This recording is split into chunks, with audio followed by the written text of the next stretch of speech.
fears while I chase my peers, and I found my spot. About time that I found myself. I've been out here walking that walk. Like, first off, you don't run nothing. All talking, your team bluffing. My squad, we all dream crushing. We ain't rushing, no discussion. All I know is I was made for this. Paid for this, yeah, slave for this. Been down and I'ma get it right. Dead on sight like... First off, you don't run nothing. All talking, your team bluffing. My squad, we all dream crushing. We ain't rushing, no discussion. All I know is I was made for this. Paid for this, yeah, slave for this. Been down and I'ma get it right. Dead on sight like...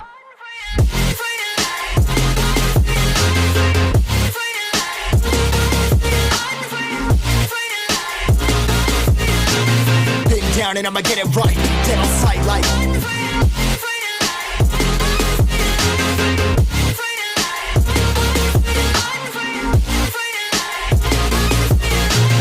Been down and I'ma get it right. Dead on sight like... I am so excited about today's show. Today we're going to be speaking with a philosopher who is an expert in not only psychotherapy, but also Stoicism. And as you know, we've been doing the morning think time videos where we went through not only some of Plato's work, but we also went through the entire Meditations by Marcus Aurelius. And so this is a very timely interview and chat for this channel. I hope you guys enjoy it. Let's get into it.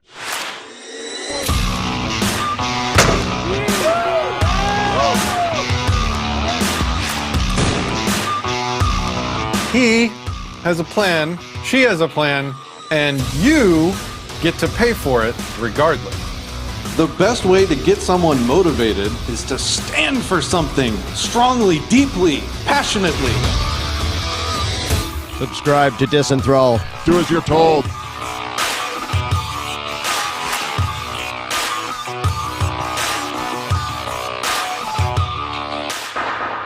Greetings, philosophers. Today's guest is a writer, cognitive behavioral, if I can talk, psychotherapist, trainer, fellow of the Royal Society for Public Health. He specializes in teaching evidence-based psychological skills and is an expert on the relationship between modern psychotherapy, CBT, and classical Greek and Roman philosophy. He is the author of 6 books and many articles on philosophy, psychotherapy, and psychological skills training, including How to Think Like a Roman Emperor, the Stoic Philosophy of Marcus Aurelius. Sir, welcome to the show. Well, thank you very much. It's a pleasure to be here. And I am really excited about talking to you today because of what you've been telling me about how your audience have been learning about meditations and also Plato. I'm a huge fan of Plato, particularly the Apology, which I think is a masterpiece of philosophical literature. That is what we just finished going through about a month and a half ago. We did those every morning, and then we went straight from there right into Marcus Aurelius Meditations. So just to set this up for the audience, today is going to be a nerdy chat, and I've got notes and books, and I'm going to have a blast, and I'm so honored to have this guest for this particular topic. He is one of a very short list of people that I would consider not only qualified, not only interesting, but somebody I would be excited to talk to about this particular topic, Stoicism in general. So I have some of my favorite things about Stoicism for us to go through, and I also have some challenges that I've come up with, as well as a couple things that I've seen other people critique Stoicism with, so that maybe we can talk through those and have some good conversation. What do you mean? There's things that people don't agree with in Stoicism? Surely not. Yeah, it's kind of a thing, right? It's kind of so. When I talk about any ism, I think this is a good sort of starting question. All isms seem to be any word ism is a thing that somebody labels themselves by to describe to the world, to communicate how they either want to live their life and interact with others, or how they want the world to exist. Like it's something they're working towards. So what would be the goal of Stoicism? The goal of Stoicism, actually, in an ancient philosophy like Stoicism, which survived, it flourished for about 500 years, incidentally. It was around for a long time. So modern movements like Marxism and psychoanalysis, flourished for 100 years or so, but Stoicism was like an active thing in the ancient world for 5 centuries. And so they addressed a lot of the questions that we have for them today, funnily enough. They're kind of way ahead of us. So they defined their philosophy in terms of the telos, or fundamental goal. And they had a kind of formulaic answer to that question. Like they were almost like they'd done lots of podcasts and they'd been asked like the Stoics many times before. So they said the goal of life is living in agreement with nature. That's their standard definition of it. But it's a bit of a cryptic definition, because what they mean by nature is living in accord with kind of our higher nature, our nature as conscious, self-aware, rational, thinking beings. So really for the Stoics, this is synonymous with living in accord with reason.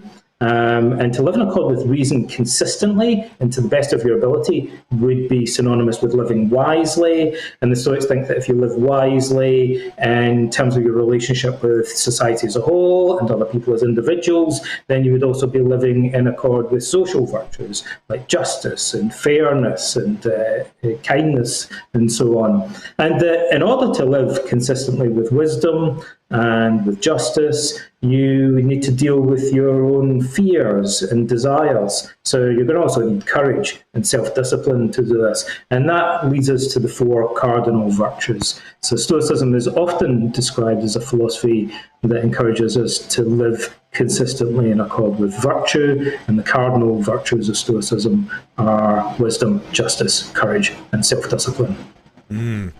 It's interesting that you went straight to living as nature requires, because that's literally the first item on my list that I am personally not as clear as I want to be. You know, that appears multiple times in the meditations, and I marked a spot in the book. If you don't mind, I'd like to actually read it and then maybe just belabor that point just a little bit. And I hope the listeners will be slightly patient with me. I'm going to be looking up a lot of things as we talk. Because I want to directly reference the text, because I'm a nerd, I guess. So, so this is book 6, number 58. No one can keep you from living as your nature requires. Nothing can happen to you that is not required by nature. So when I'm reading this the first time, and again recently when we did it on the channel, I'm thinking, what is living as my nature, not as my nature? No, that's not what it says. Live as nature requires. What does that mean? And the other thought that comes to mind is, it does seem like there's an amount of, maybe it's foundational even, of determinism. So sort of a lack of free will, right? So like we sort of... Well, yes and no. Okay. The answer to some of the best questions in life, I find, are yes and no. Yes and nobody. A little bit of both, a little bit column A, a little bit of column B, and that's when it gets interesting, right? So if you say to me, did the Stoics believe in determinism? The answer to that is definitely yes and no, because they're what we technically refer to as compatibilists. So they're neither metaphysical libertarians, it's different from political libertarian. Metaphysical libertarianism philosophy as a doctrine of free will, nor were they hard determinists, but somewhere in between. So that's where it gets really interesting, is unpacking. And they were way ahead of their time in that regard. Compatibilism is one of the most popular positions with modern academic philosophers. The Stoics were quite ahead of the curve in terms of embracing that theory such a long time ago. So we can talk about that. And living in agreement with nature, I was going to say, in your defense, this is a tricky one, and it's definitely their fault, because even at the time, this was considered a little bit of a cryptic remark for them to have made. And I think they understood that, so they typically try to unpack and explain what they mean by that. It's not clear at first glance what it means, even in the ancient world. It was a little bit confusing. So when I hear in my modern English with my modern understandings of the world, when I hear live as nature requires, I think, eat healthy food, exercise, interact socially well with the other humans around me so that I can be in a community and thrive in that regard. Is that what they meant, or did they mean something more additional, deeper? That's more sophisticated. It just makes me think of trees for some reason. Like I feel like I should be out in the forest among trees or something. What they meant, it's probably because in the ancient world they had this kind of teleological view of nature, which we don't really, and that kind of changes everything about their natural philosophy and their metaphysics. So they think that when nature, the goal of a seed is to grow into a plant, become a tree or whatever. So they think the goal of a thing is kind of implicit in its nature from the outset. And so whereas today people often think, where do we get our moral values from? We've got to kind of like figure them out somehow. People pull moral values out of the air from here and there. The Stoics thought our morality is in our very nature itself. Like, the universe has given us reason. And so the Stoics think, well, we've kind of got an obligation to use this tool properly. It's like the universe has put a screwdriver in your hand or something. You think, I guess I should be using this thing properly. I should figure out how it works. So the Stoics think, you've got reason, this incredible gift, right? And we're never not using it. Like, we're constantly, even when we try to think of reasons not to use reason, we'd still be using reason to do that. We kind of can't escape from it. So the Stoics, like Socrates actually, think we're already implicitly committed to the goal of wisdom, whether we like it or not. We're committed to the goal of using reason, and therefore to the goal of using reason properly. And really, they think we just need to dig deep within ourselves to uncover this implicit morality that we already, as they put it, have a kind of preconception of, or an inkling of. So for them, living in accord with nature means not exclusively, but primarily living in accord with reason, because we've got this potential, and therefore we should be trying to fulfill it as best we can. Mm.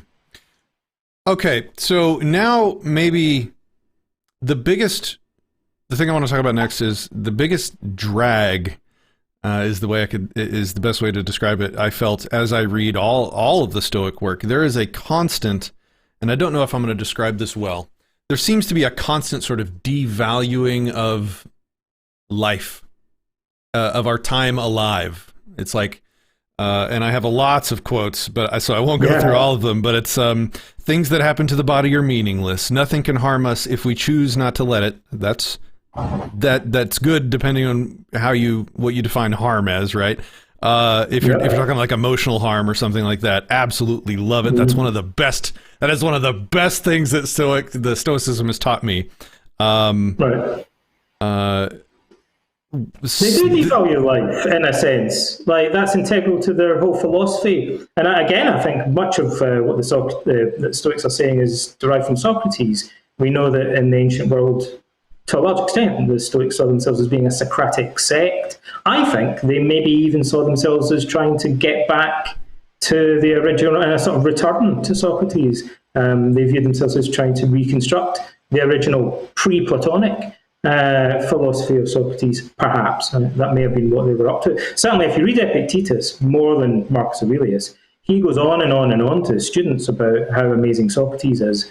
And at one point, he even says that they should try to become like Socrates, that he should be their supreme role model in life. Not Zeno, the founder of Stoicism, but Socrates. That's who they should be trying to emulate. And so Socrates as well, in places, implies that life in itself is neither good nor bad, but what really matters is the use that we make of it. So, if we have the potential to do really horrendous, foolish, toxic things with our lives if we choose to, and so the Stoics and Socrates would say life is kind of like a tool. What matters is the use that you make of it. You want to do a little bit of a deep dive into philosophy. If you'll give me 2 minutes, I'll do my favourite little digression. Have the floor, man. It's all you. All right. Let me tell you a story. Let me tell you a bit of Plato, right? So there is, what you get in the Stoics, in a sense, at least in the surviving Stoic texts, is, to put it glibly, kind of a bullet point version of Socrates. So the Stoics agree with a lot of the arguments that were developed by earlier philosophers, and what they really want to know is, how do we apply this in practice in daily life? What are the implications? What are the consequences of this view? But the surviving Stoic writings aren't as strong on providing a rational justification or an argument to arrive at some of those conclusions. They're better at working out the implications of those conclusions. So we have to look a little bit further back. If we look at Plato's dialogue, the Euthydemus, in particular, we find a pretty clear argument in the mouth of Socrates that seems to provide much of the basis for Stoic ethics. And Socrates asks his interlocutor in that dialogue to define good fortune. And the guy that he's talking to says, well, that's a no-brainer question, Socrates. Socrates usually starts off with a simple question. He says good fortune consists in having lots of money, successful friends, a good job. You know, if he was alive today, he'd say, no doubt, a big house and a fancy car and all that kind of stuff. And Socrates says, well, that's really interesting. Yeah, I guess that's the sort of stuff that people would say. However, let's look at each of those in turn and begin with wealth. And Socrates says, you know, I can see how wealth would seem like a good thing if you give it to somebody who's wise and virtuous. They could do lots of really cool, wise, virtuous stuff with it. But what happens if you take a big pile of money and give it to somebody who's a genocidal maniac, or somebody who's really foolish or really vicious? You know, it'd be like the guy who wins the lottery and then blows it all on crack cocaine and gets surrounded by sycophants. It could be, ironically, the thing that ruins his life. So Socrates says, surely money in itself simply extends your control over your environment. It's useful rather than intrinsically good. And whether it's good or bad depends on the use that you make of it, whether you use it wisely or whether you use it foolishly. And then I'll save you a lot of time, you'll be relieved to know, and say that Socrates then goes on to say all the other things that you just named fall into the same category, like even health, and even reputation and stuff like that, like would be good if they're used well and bad if they're used badly. And then so Socrates concludes with a flourish. Therefore, the only truly intrinsically good thing is knowing how to use other stuff well. And that, he says, is how I define moral wisdom. And that becomes the goal of life for him. So even life itself and all of the other opportunities that it presents are really opportunities to do either good things or bad things. And Socrates says that kind of misses the question about what's intrinsically good. What's intrinsically good is the way that we use that opportunity, and what's intrinsically bad would be using that opportunity badly. But life itself, wealth, reputation, all these other so-called external goods are in themselves, in a sense, morally neutral from this point of view. And that is, you know, really the inspiration for Stoic philosophy. What the Stoics want to do is then work out how you turn that into a philosophy of life. Work out how to utilize the things around us for the good. Yeah, how to use them wisely. And I should say, given that this is a set of values, it's a moral philosophy, to state something that's really important, but also glaringly obvious from this perspective. So Stoicism is a moral philosophy. It's a set of moral values that have a really obvious consequence, which anyone can see. Right? Mm-hmm. And that is that if you went from thinking that health and wealth and reputation are like, life or death matters, are be all and end all things, right? If you think these things are intrinsically important, then you go from that to then thinking, actually, maybe these things in themselves aren't that important. What matters is the use that we make of them.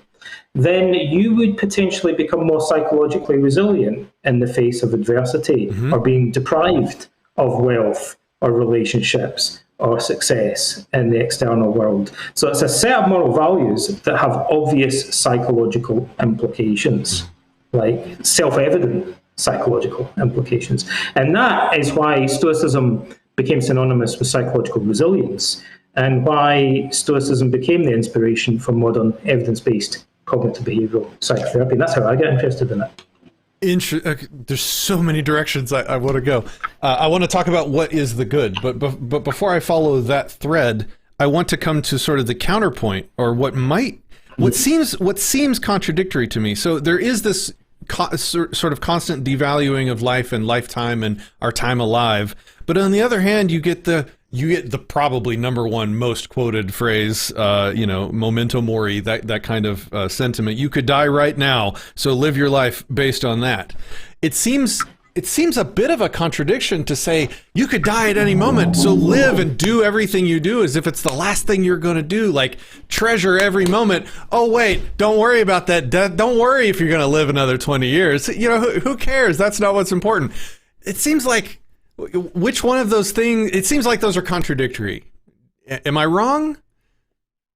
Well, the Stoics think that first of all, they think we should remember that we're going to die, because first and foremost, they believe that people are in denial of that a lot of the time. Well, that's true. And, in a sense, right, and I mean this very seriously, to a large extent, the Stoics thought that what they were doing was just getting people to view life more realistically and more objectively. So first stop there is, everyone seems to be wandering around kind of deluding themselves that they're going to live forever.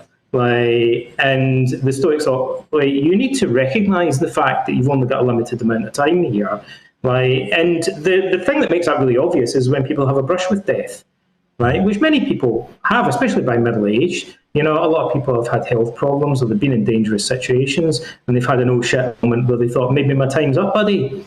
Like, and most people who have had some sort of brush with death realize that often it'll change your values, it'll change your perspective on life. You walk away from it thinking, maybe I'm not going to spend as much time on Facebook now.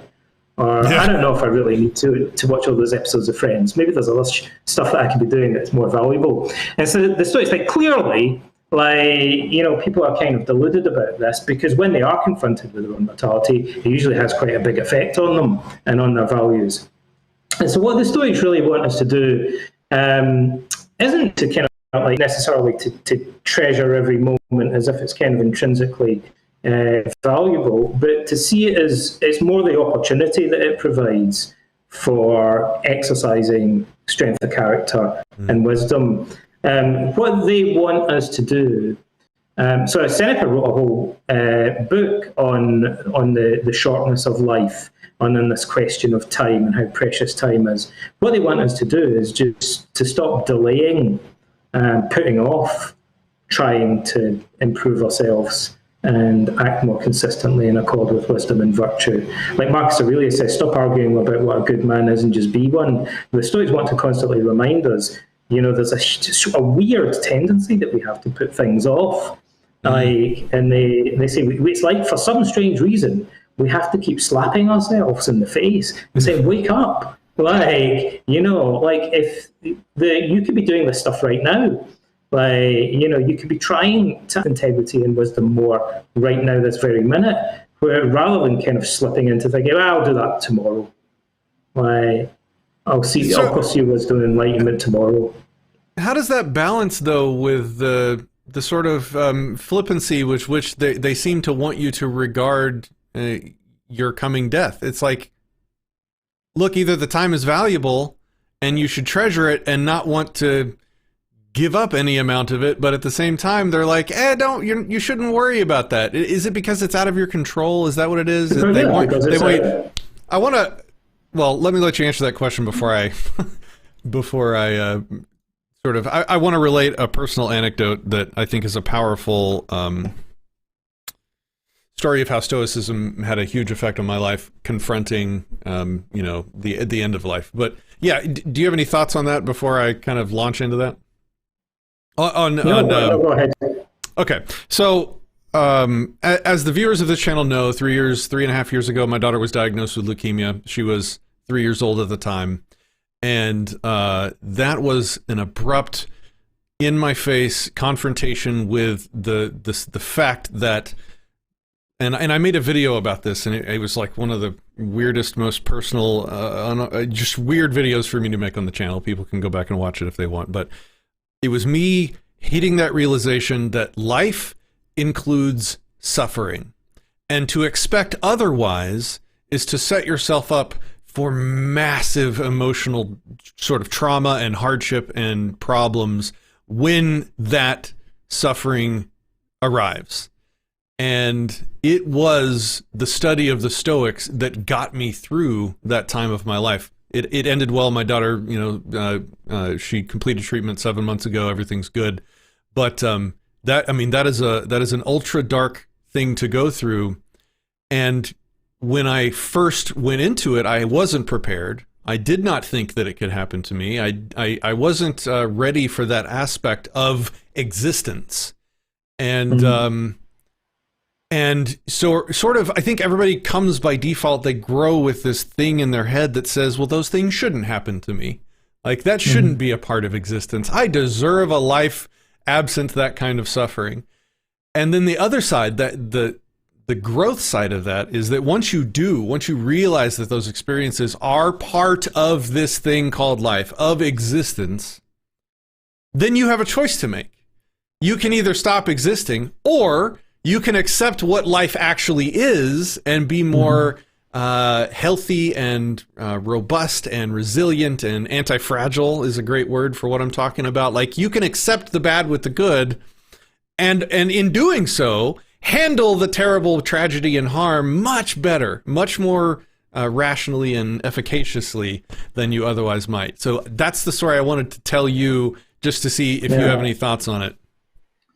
Yeah, there's a great deal that we could say there. I mean, I'll give the kind of classic analogy that's used in ancient philosophy, which is the story, funnily enough, of Hercules.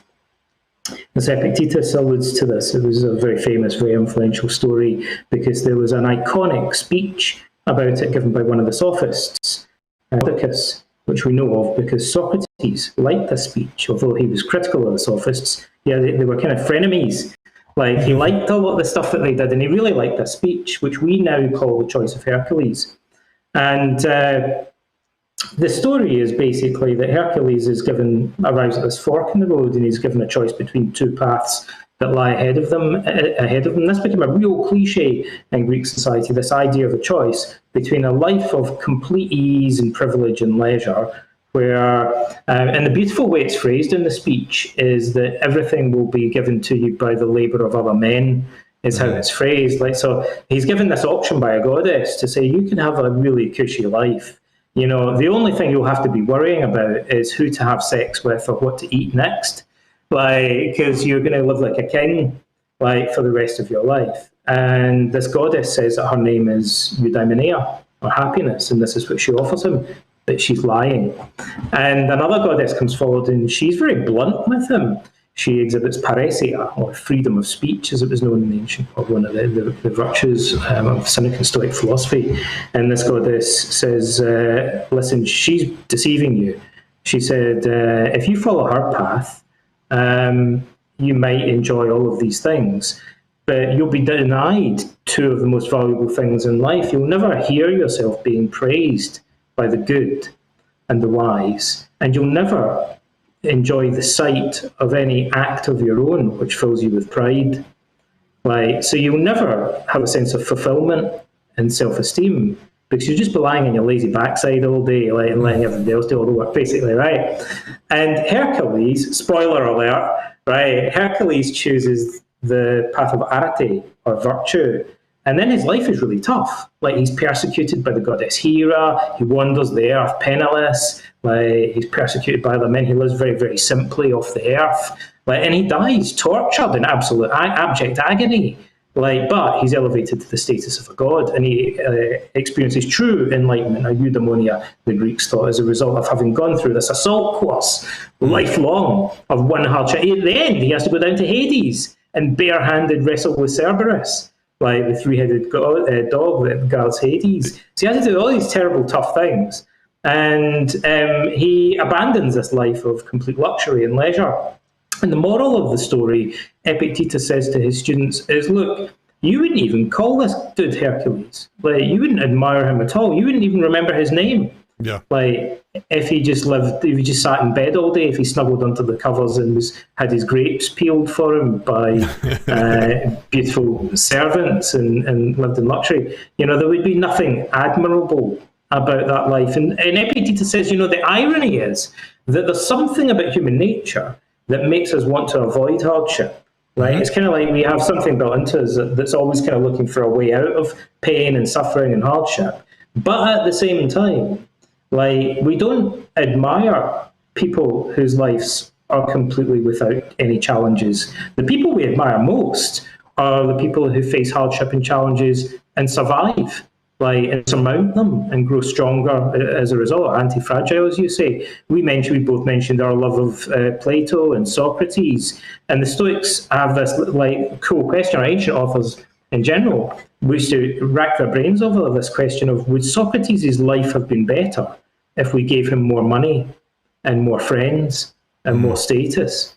Wasn't his life so iconic in a way because he was poor and persecuted and ridiculed by other people, and that he rose above that? Isn't that what makes him so amazing? Like, if we made his life too easy, then he wouldn't really have been Socrates at all. Like, and so there's this paradox. Like, naturally, we want an easy life, but then that, as the goddess says to Hercules, that if our life is too easy, then it robs us of the opportunity to gain any sense of self-respect. Like, we can't look at ourselves and think, I'm proud of the way that I dealt with that. I'm really proud of the way that I ate that peeled grape the other day, and I really feel good looking back on that. It all blurs into one. Peeled grape tastes like another after a while, and it all kind of just blurs into one. And then you're lying on your deathbed, looking back on it all, and you think, "Geez, what was the point of any of that?" Whereas the real Hercules, in the legend, would look back on his life and think, it was pretty tough, but geez, think of all the things that I did. I've had a more exciting, more adventurous life than any man that's ever lived, is how it's presented in the myth. Yeah, somebody said, and I can't remember who now, but they said that our capacity for happiness is equal to acting virtuously against resistance. So if there's no resistance, there's very little capacity, if any, at all, for acting, for being happy.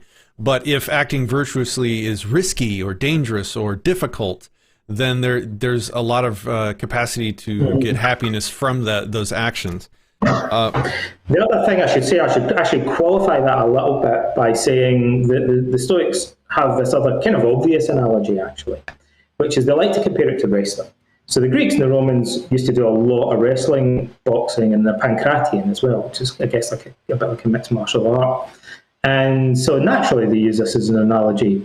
And so they would say, look, if you're trying to find a sparring partner, like for wrestling or boxing or whatever, you wouldn't pick somebody that's too easy, because then what would be the point? You're just always whipping their ass if you picked somebody that was much smaller and weaker and less skilled, less experienced than you. And you beat them every day, one day after another. You'd never learn anything. You'd never get any better. But equally, you wouldn't pick somebody who's twice your size and much more experienced, because they just kick your butt all of the time, and maybe you would just get kind of demoralised, and you wouldn't get a chance to learn anything. So the trick would be picking something that's kind of just outside your comfort zone. So you're always kind of pushing yourself a little bit further, maybe you're getting beat, but not getting beat too badly, and occasionally you win, and then maybe you're just at the right level where you're testing yourself and actually learning something and improving. Not too much, but not too little. It's kind of, again, judging. The Greeks are obsessed with this idea of moderation, but it's learning to judge where a moderate amount of challenge lies that isn't taking off on too much or taking on too little. And the Stoics realize this. They say, look, we're saying that you grow in the face of adversity, but also you could bite off more than you could chew and just be overwhelmed. So a wise man, and everybody has to judge that for themselves. So the students say this to Epictetus, how much of a challenge should we take on in life? And he says, I can't tell you the answer to that any more than I could tell you who you should be sparring. You need to figure that out for yourself. But in a way, it's easy, because you figure it out based on your previous experience. So if this guy kept kicking your butt really badly every time, then you probably need to fight someone that's a bit easier. But equally, if you're just hammering him within a minute every time, then you probably need to pick someone that's a little bit more difficult. So everyone for themselves needs to reflect on their own experience, and figure out what would be a suitable challenge for them in order to continue growing as an individual, and what would be too much and what would be not enough. Okay. All right. I have more than we're going to get to, so I want to keep moving, but I don't want to blow past anything important. The next one is another one for Book 6, 41. And you take things you don't control and define them as good or bad. And so, of course, when the bad things happen or the good ones don't, you blame the gods and feel hatred for the people responsible or those you decide to make responsible. Much of our bad behavior stems from trying to apply those criteria. If we limited good and bad to our own actions, we'd have no call to challenge God or to treat other people as enemies. So many of the things in this book, so many of the things in the book start out like, oh yeah, that's amazing, and then at the end I'm like, wait a second. And the wait a second at the end of that paragraph was, or to treat other people as enemies. Like, if other people are behaving badly, why shouldn't I treat them as enemies? That's, you know what I mean? Like, everything that came before that is amazing. Realizing that you're the one that judges the other behavior, the other people's behavior and other people's actions. You're the one that decides if something harms you, at least emotionally or not. That's amazing wisdom. But there does seem to be a reluctance in Stoicism of applying these judgments to other people. Like, why shouldn't I? If somebody is trying to harm me, why shouldn't I judge them as a bad person? Or you know what I mean? Like, no, I'll tell you why. And actually, again, this is a point that Socrates made in Plato's Republic. It's one of the main themes of this book. And it's Socrates is opposing the lex talionis, like the principle of revenge. So in the ancient world, it was widely believed that the emotion of anger was closely associated with the ethics of revenge. That when we're angry with someone at some level, not all, but typically, we kind of want to punish them because we think they've done something wrong or unjust. And this is a typical form that anger takes. And also, it was typically considered to be a kind of a moral and ethical view that was common in militaristic societies, in particular, honour-based, glory-based societies. And Socrates, at the beginning of Plato's Republic, takes issue with that. He asks for a definition of justice, and his interlocutor says, justice is helping your friends and harming your enemies, which is a cliched definition of justice. It's a militaristic definition, because it alludes primarily to helping your allies in warfare, protecting them, like punishing or killing your enemies in warfare. And this seems like self-evident. Of course, that's what you're going to do.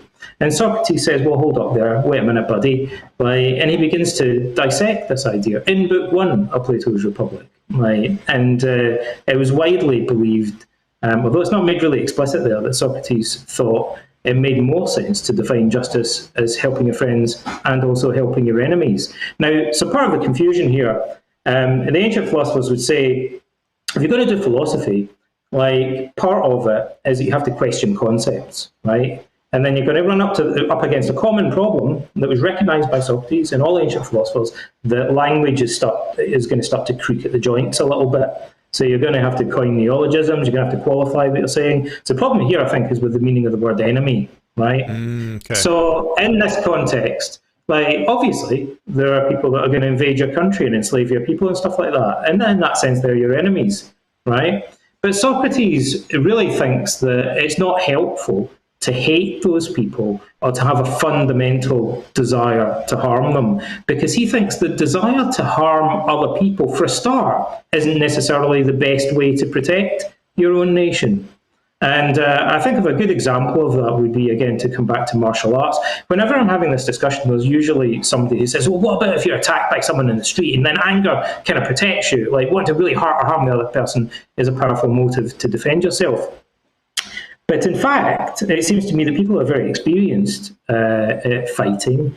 So boxers, for example, that I've discussed this with, and a lot of martial artists, will say the thing about anger is that if your goal is to inflict pain on someone, to injure them or harm them, it may actually be, that's not a very tactical desire. So it might be actually that what you should be doing is to try and immobilize the other person or disarm them, for instance. And that might require, to some extent, keeping a cool head and going against your angry or violent instincts. So people fight stupidly. They don't fight very tactically if they allow anger to guide them. And I think Socrates would say that that's true also on a larger scale in the military. That sometimes, in a battle, Marcus Aurelius says this actually, that Roman legionaries who get really angry and break ranks to attack the enemy spontaneously would be punished for doing that.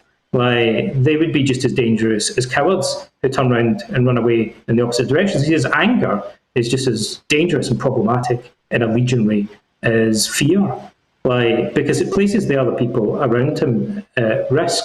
And in fact, we know that when people experience anxiety, I'm a psychotherapist, right? So it's one of the things I take for granted is the research shows that people who are anxious, surprise, surprise, have a cognitive bias that predisposes them to overestimating risk. Mm-hmm. So they tend to be overly cautious, right? They exaggerate the risk they're facing. But what's less well known is that people who are angry tend to have a cognitive bias towards underestimating risk, right? So they tend to do stupid or dangerous or reckless things very often as a result of anger. And that would also mean endangering other people around them, right? So the analogy I like to use, or the example, is Muhammad Ali fighting George Foreman in the Rumble in the Jungle. And famously, Ali thought George Foreman, who's a big monster of a guy, right? His big weakness, Ali thought, was his anger. He couldn't control his temper. And so Ali thought, I'm going to provoke this guy so that he gets really angry and throws lots of wild punches, and attacks me relentlessly, Because I know that by doing that, for instance, he might be more likely to drop his guard and leave himself vulnerable to counter punches, and that he's going to tire himself out at the beginning of the fight by doing that, because he's underestimating the risk of some of the things that he's now doing. So he's allowing his anger to guide him, right? So the ancient philosophers would say, well, anger isn't even really a good guide. It's not even in your own self-interest to allow your anger to guide you. And they say that that's what we mean by seeing somebody as an enemy, in the sense of course, in one sense, they're your enemy because they're the people that you're fighting against. If somebody's attacking you in the street, or your sparring partner, you might say, in a sense, that your opponent or enemy or something, or in combat. So in this kind of sense.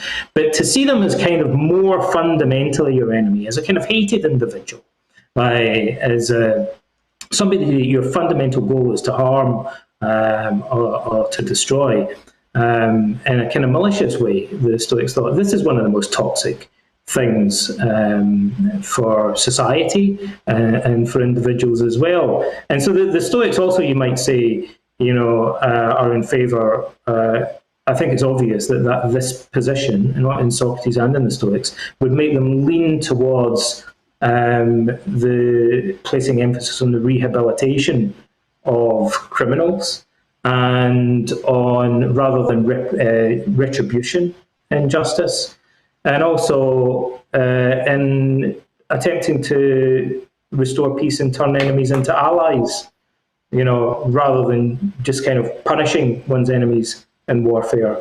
And so you see this as in the life of Marcus Aurelius, actually, to come back to Marcus.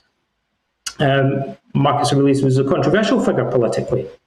How do we know that, Donald? Because very often these things are difficult to pin down in ancient history. There's a big fat clue, right? There was a civil war, right? That makes it pretty clear that he had many enemies within Rome. There was a civil war, right? And so what was that civil war about? Well, we don't know all of the reasons, but I think it's pretty clear that one of the main reasons for the civil war was that the opposing military faction thought that Marcus Aurelius was too much of a military dove and not enough of a hawk, that he wasn't assuming a punitive, aggressive enough position, particularly on the northern frontier against the Germanic races and the Sarmatians. So he spent a long time trying to negotiate peace with them, whereas the other generals seemed to want to adopt a much more, they thought, more of a kind of shock and awe approach. Yeah. For example, we're told that the general who instigated the civil war against him would erected a huge wooden pole on a hill and bound dozens of Sarmatians to it and set them on fire. So the reason for doing that was to send a clear message to the neighbouring tribes and villages: you don't want to mess with Rome, or we'll tie you to a post and set you on fire as well.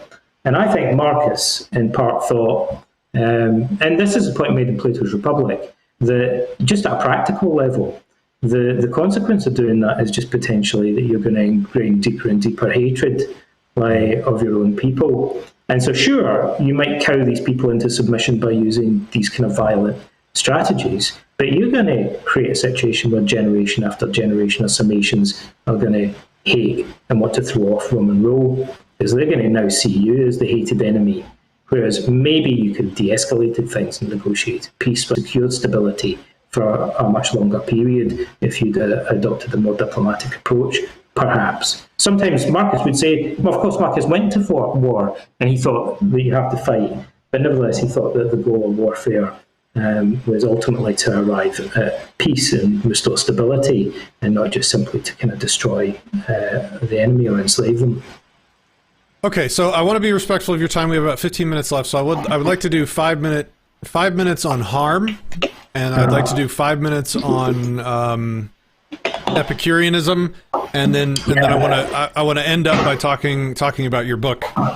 So on harm, I think this is a good quote to set up a discussion on harm. Let me make sure I have the right one. I actually think this is one of the most important questions. What is harm? Yeah, what does it mean to harm someone or to benefit them?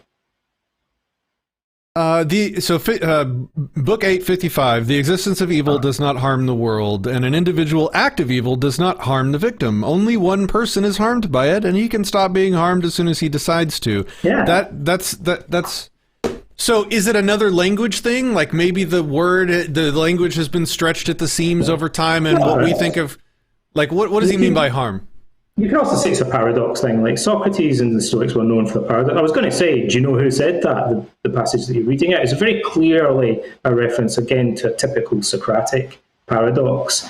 We're told that Socrates said, and the final sentence of the famous handbook, the Enchiridion of Epictetus, the closing sentence of it, everyone knows the first sentence is, there are some things that are up to us and other things are not, but the last sentence is, Anytus and Meletus can kill me, but they cannot harm me. Mm-hmm. Which is exactly what you're talking about, right? This is exactly this paradox. Socrates, what are you banging on about? Like, surely if they kill you, they've harmed you, right? You crazy dude. Like, how can you possibly think that they haven't harmed you by making you drink hemlock?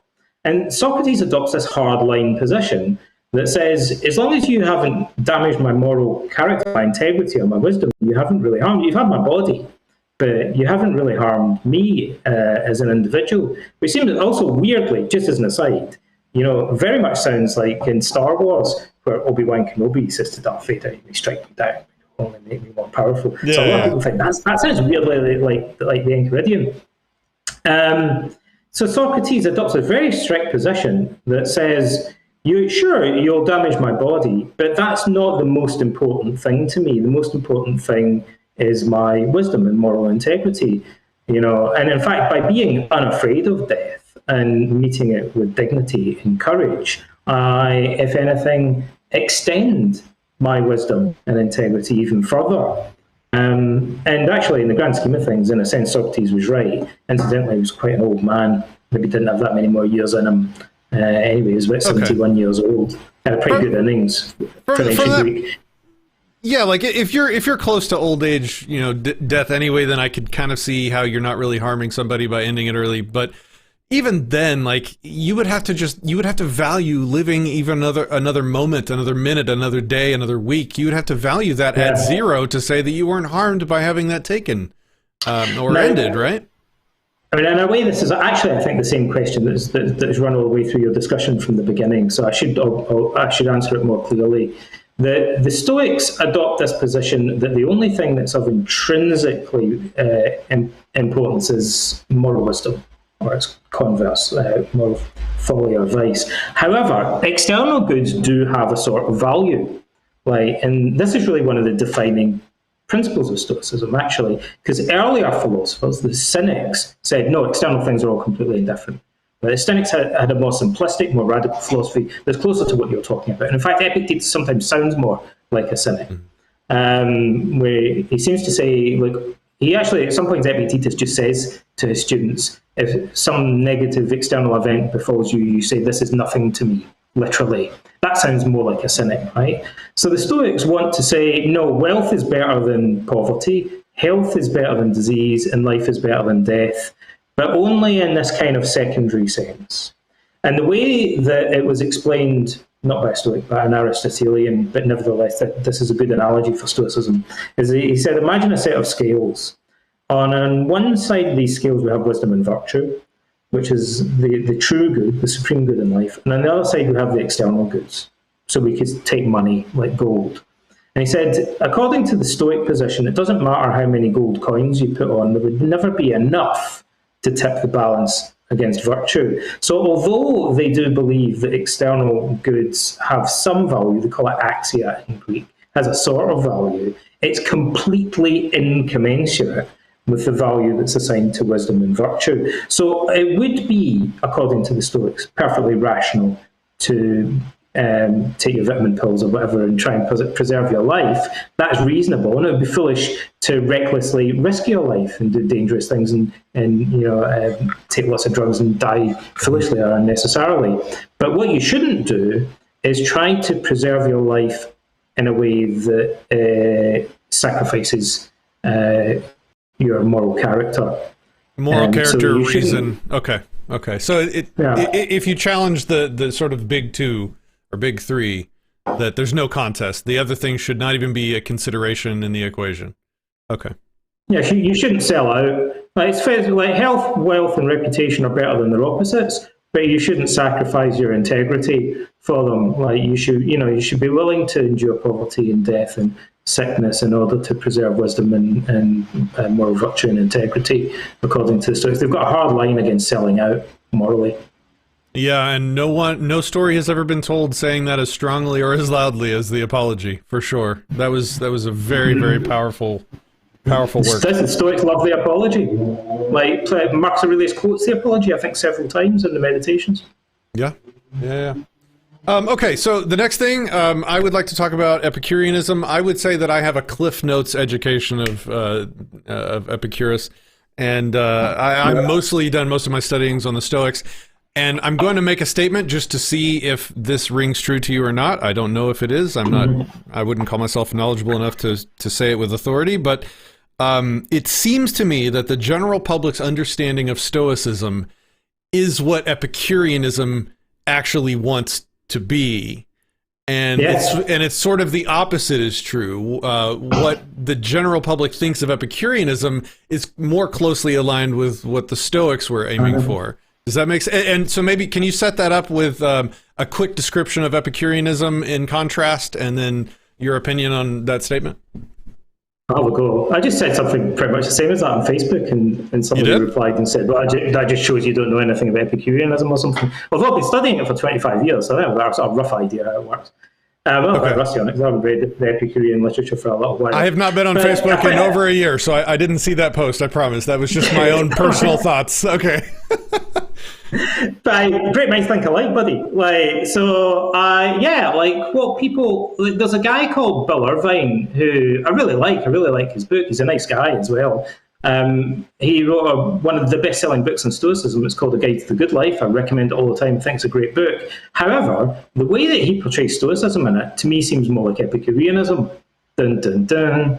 So he makes it that the fundamental goal, which is kind of a big deal, Epictetus and Socrates both actually say that why would the fundamental goal matter? Because it changes the meaning of everything else you do. Clues in the name, fundamental goal. It's really important. So if your the fundamental goal of Epicureanism is ataraxia, which means equanimity or peace of mind, right? And the fundamental goal of Stoicism is arete, which it means virtue, but cut long story short, it also means moral wisdom, basically.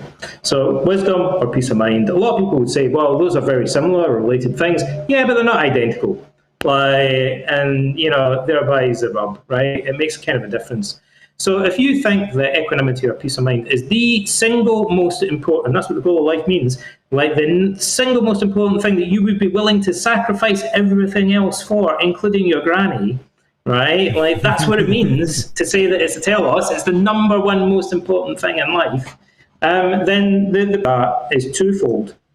Number one, that you're going to find situations. The Epicureans disagree with this, but I think most people would agree with me that you'll find situations where you could get a shortcut to peace of mind by taking the right drugs or avoiding challenging, like Hercules, just staying at home and not going out and fighting the Nemean line or Cerberus or whatever. So, avoidance is the number one most popular coping strategy in the world, right? And yeah, sure, like if you live a very withdrawn, avoidant lifestyle, you'll potentially be able to maintain a certain level of equanimity. But it doesn't really mean that you're flourishing. Nobody would think that's flourishing.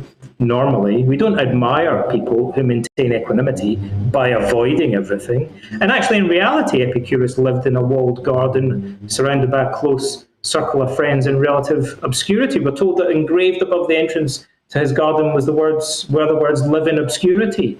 And so this was the traditional conception of Epicurean philosophy, that it involved withdrawal, like living like in a retreat or a commune in a kind of reclusive way. Whereas the Stoics taught philosophy in the agora, like in a shopping mall, like in the city centre, surrounded by the hustle and bustle of life. So they put themselves out there a lot more. Now, I want to just mention, as we're kind of talking about Epicureanism, I'll be brief, but you might say, hey, Donald, psychotherapists seem to be kind of into Stoicism. And I'd be like, yeah, it's kind of a thing, right? And you might say, so how come they're not really into Epicureanism, or are they? And I'd be like, no, they're not. Like, psychotherapists aren't remotely interested in Epicureanism. I mean, you might be able to find one, right? But generally, they're not interested in it. Why is that? Because it seems like it's kind of similar to Stoicism, right? Because it's well known in modern psychotherapy as a result of many, many research studies by different research teams around the world, converging on similar findings, that one of the most common maintaining factors in mental health problems is something we call experiential avoidance. And experiential avoidance is the desire to avoid unpleasant or painful feelings, right? So somebody who thinks the most important thing in life is to avoid distress. That's pretty much what the word ataraxia means. It means freedom from distress. Yep.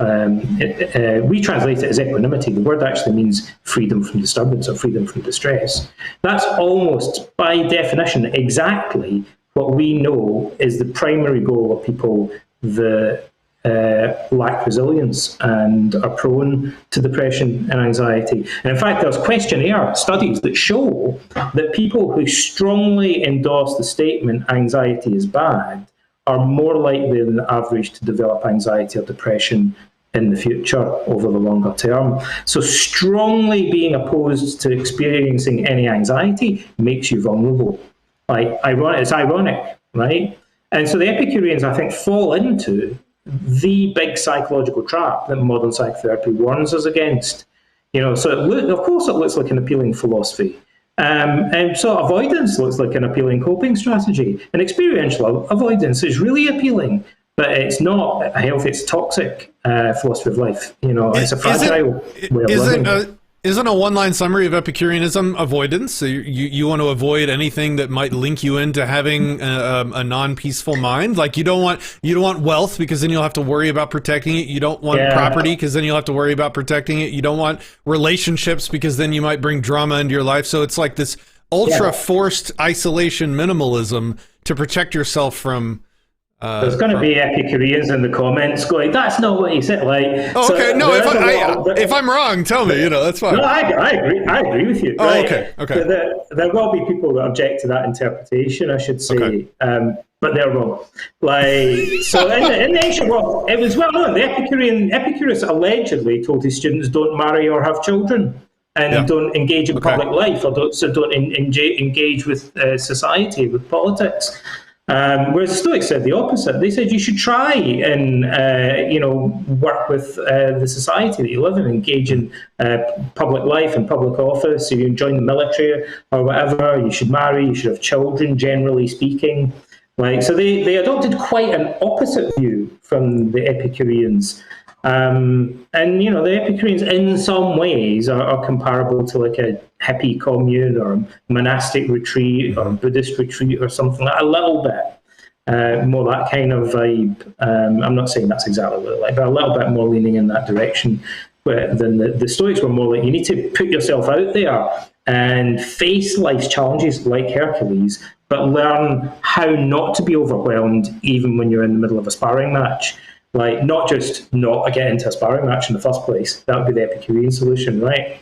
So, they are fundamentally different philosophies, it seems to me. And in the ancient world, they were always seen as loggerheads in many ways. They had some common ground. Someone in the comments is bound to say that at the beginning of Seneca's letters, he says that he shares a lot of common ground with the Epicureans, which is true. But he also says some really scathing things about his disagreements with them as well.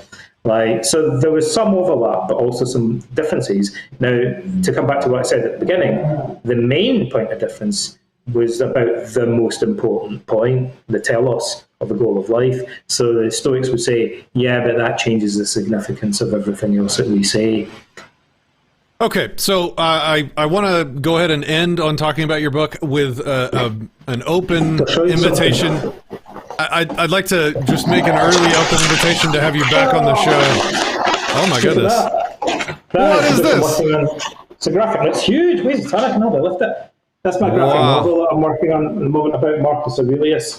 Are you drawing it yourself? No, I've got an artist in Portugal who does all the artwork for me, but I write the script. Cool. And I work with them.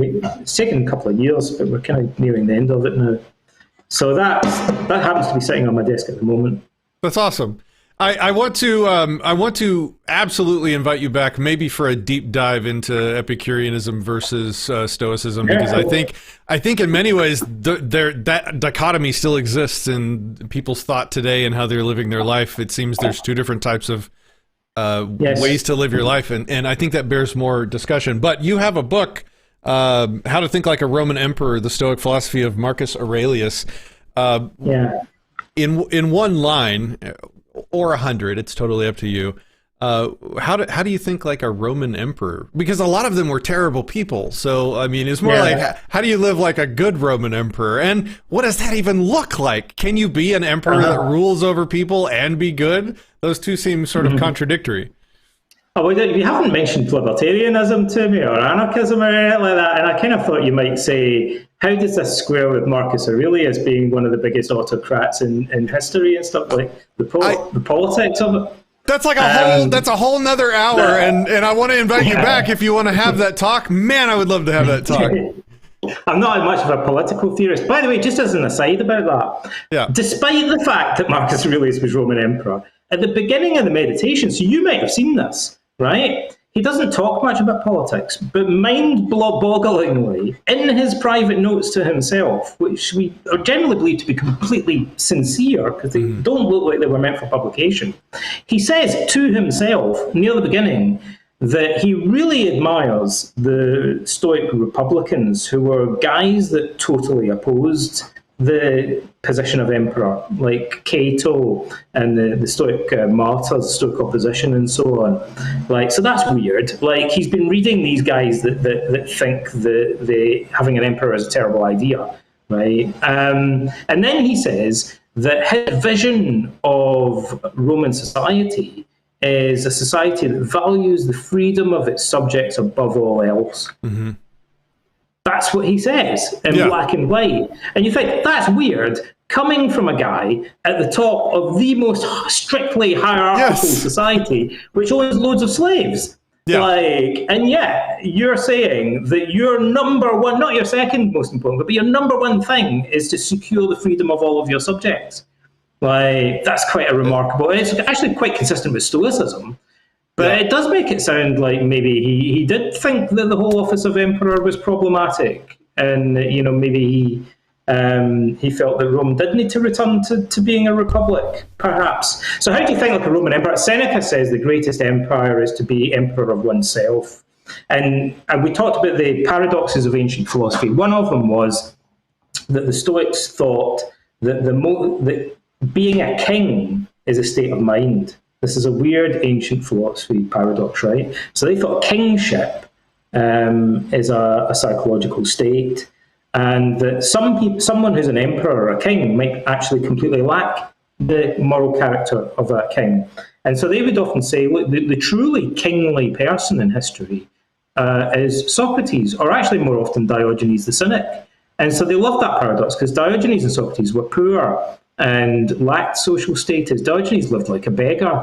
And so the famous anecdote where he meets Alexander the Great, who was an emperor and the most powerful man in the world. And part of the resonance of that story is this idea that Alexander the Great was actually like a slave because he was enslaved to his own ambition and greed, whereas Diogenes, who lived like a beggar and outwardly looks like the opposite of an emperor, was actually the truly imperial one, the truly kingly one in that meeting, because he'd completely conquered his own desires, attained complete inner freedom. So Diogenes is the king, and Alexander's like a slave or a beggar. By comparison, the Stoics would say, if only you see it right, like we're misled by the superficial appearance. And most people say, dude, that's completely paradoxical. Like, you've gone too far now.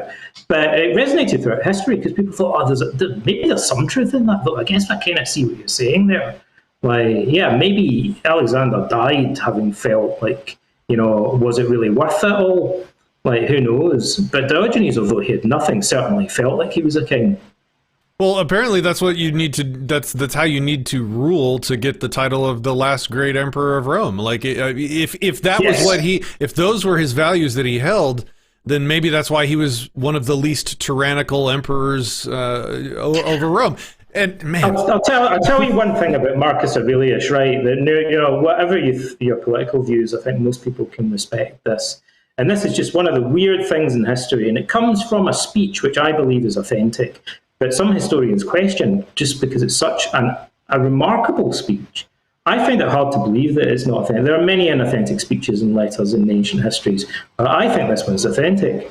And it's in a Roman historian called Cassius Dio, whose life overlapped with Marcus's. He served as a senator under Commodus. And Cassius Dio says that Marcus gave this speech at the beginning of the Civil War, where he said if he'd known earlier, he would have been willing to step down as emperor and voluntarily appear in front of a Senate hearing in order to hear the case against him and allow the people to decide. So he said, allegedly, in public, in a speech to the legions that would have been published and sent through the empire, not only am I cool with the fact that these guys want to behead me, but if you told me a bit sooner, before you'd massed an army, like I want to publicly state. First of all, he also pardoned everybody involved in the uprising against him. He said, I would have stepped down as emperor happily, and I would have gone to Rome and stood in front of the Senate and said, "Bring it on! Like, tell me what your reasons are for wanting to kick me out of office." And I'll respond to them, and you guys can decide whether you want to reinstate me or put this other guy in power. I'll let you choose. Now, you might think that seems like a foolish thing to say, Marcus, but it's certainly a memorable thing to say. A unique. I can't think of many other leaders who would have been willing to do that. No, imagine Trump or Biden doing that today. Like, oh, you think sure, I've done wrong? right. Yeah, I'll quit Right. long enough for you to put me on trial. Sure. Yeah, and then you guys decide whether you want to put me back or not. I don't have a problem with that. Like, that's okay. Like, it's pretty cool to think that he may have said that. Yeah. All right. Sir, Sir, to say that. I have really, really enjoyed this conversation. Thank you for giving me the benefit of your time and wisdom. I would love to have you back on to talk about any of a list of things. So everybody, there's links in the description to both his website as well as his book on Amazon, How to Think Like a Roman Emperor, The Stoic Philosophy of Marcus Aurelius. Is there anything you'd like to say before we end the show today? It's been a pleasure. I really enjoyed it, and I'd be happy to come back on the show. Anytime you want to have me on. If people are interested in Stoicism, there's a non-profit organisation run by a multidisciplinary team of volunteers that I'm a founding member of. It's called Modern Stoicism. It's been around for about a decade now. So they put a lot of free resources online. The website's just modernstoicism.com. So I'd say that's the best place to go if you want to go and find out a little bit more about the subject. Okay, excellent. Sir, thanks again, guys. Thanks for participating in the comments. I see that we were maybe having some trouble over on the Odysee website, but aside from that, I think we're good. Ladies and gentlemen, thank you for watching, and we will see you next time. Yes, bye-bye.